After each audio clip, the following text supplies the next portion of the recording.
بسم اللہ الرحمن الرحیم۔ پچھلے لیکچر میں ہم نے بسم اللہ کی ترکیب بھی کر لی تھی اور الحمدللہ علی نعمائہ شاملتی و آلائہ الکاملتی، اس کی بھی ترکیب ہو گئی تھی۔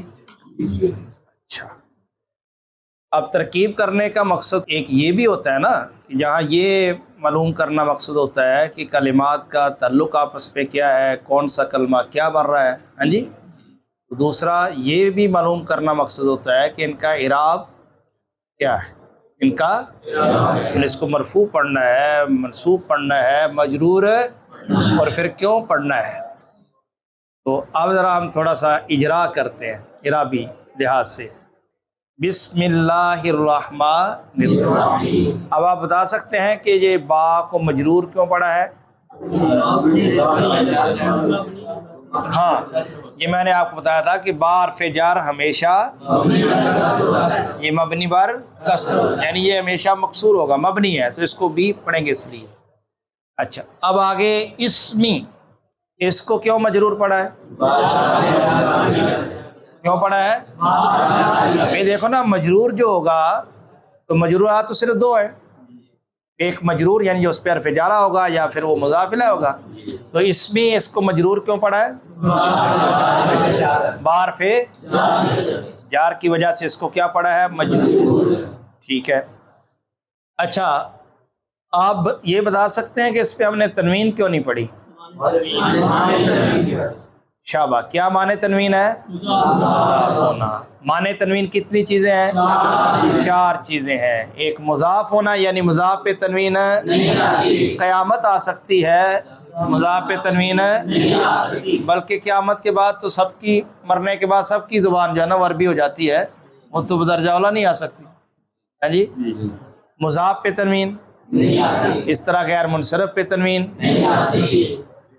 معرب باللام یعنی الف لام جس پہ داخل ہو اس پہ بھی تنوین، اور مبنی، یہ چار ہے جی موانع تنوین۔ کتنی ہیں چیزیں؟ چار۔ کون کون سی؟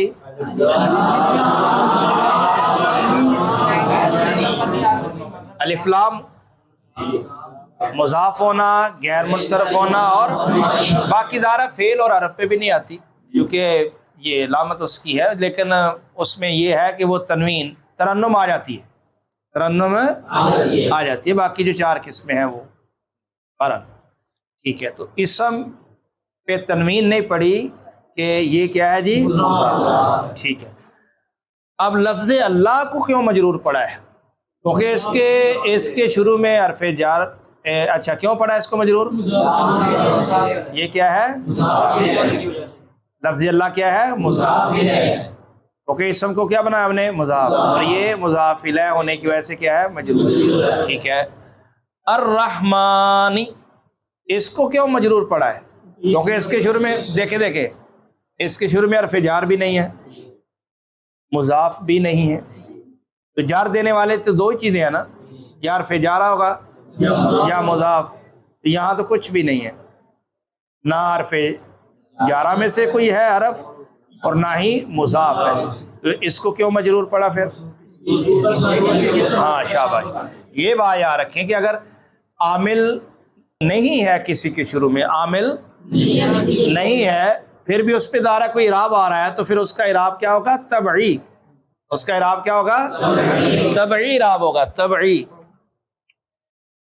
اعراب تبعی ہوگا، یعنی تابع ہونے کی وجہ سے اس پر اعراب آ رہا ہوگا، ٹھیک ہے نا جی۔ اور اعراب طبعی کی 5 صورتیں ہیں، کیونکہ تابع کتنے ہیں؟ 5، یعنی یا تو پھر وہ صفت ہونے کی وجہ سے اس پر وہ اعراب آ رہا ہوگا، یا بدل ہونے کی وجہ سے، یا تاکید ہونے کی وجہ سے، یا معطوف ہونے کی وجہ سے، یا عطف بیان یعنی بیان ہونے کی وجہ سے، ٹھیک ہے نا جی۔ اب دیکھو نا، الرحمن پر حرف جارہ بھی نہیں ہے، اس کے شروع میں مضاف بھی، کیونکہ اس کے شروع میں تو اس سے پہلے تو لفظ اللہ ہے نا جی، وہ موصوف ہے، مضاف نہیں ہے، تو اس کا اعراب کون سا ہے؟ پھر تبعی ہے۔ جب اعراب طبعی ہے تو اس کی تو 5 صورتیں ہیں، ان میں سے یہ کیا ہے؟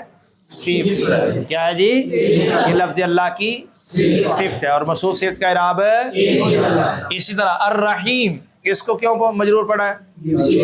اس کا اعرابی طبی ہے، یہ بھی صفت ہے کس کی؟ لفظ لہذا آپ نے یہ کہنا ہے نا کہ یہ دونوں مجرور ہے کس بنا پر؟